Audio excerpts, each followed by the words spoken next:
Robot এবার PhD করছে।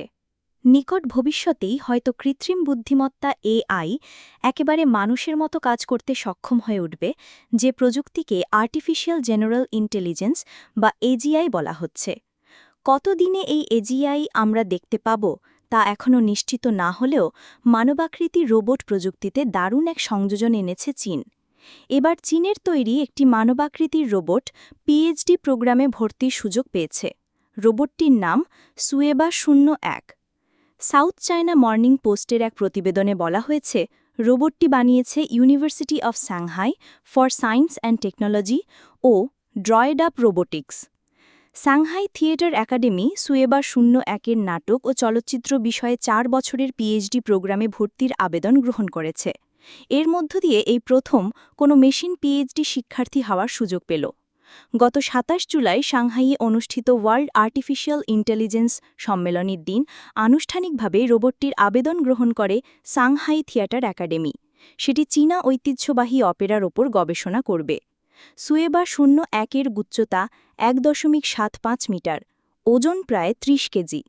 মানুষের মতোই তার মুখাবয়ব। সেটি সিলিকনে তৈরি চামড়ায় ফুটে ওঠে আবেগ ও অভিব্যক্তি। শুধু হাঁটাচলায় জানে না, মানুষের সঙ্গে মুখোমুখি কথাও বলতে পারে। তার আগের সংস্করণটি বিশ্বের প্রথম হিউম্যানয়েড হাফ ম্যারাথনে ৩য় স্থান পেয়েছিল। আগামী ১৪ই সেপ্টেম্বর রোবটটি ক্যাম্পাসে হাজির হয়ে প্রশাসনিক কাজকর্ম শেষে শ্রেণীকক্ষে উপস্থিত হবে।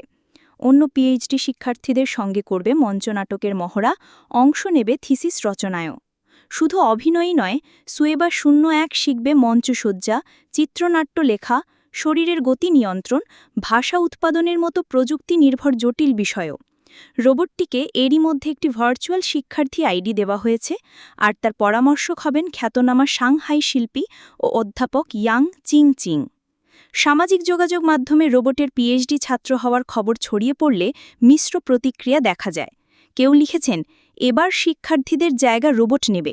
আরেকজনের মন্তব্য, শিল্প তো জীবনের অভিজ্ঞতা চায়, রোবট কি সেটা জানে?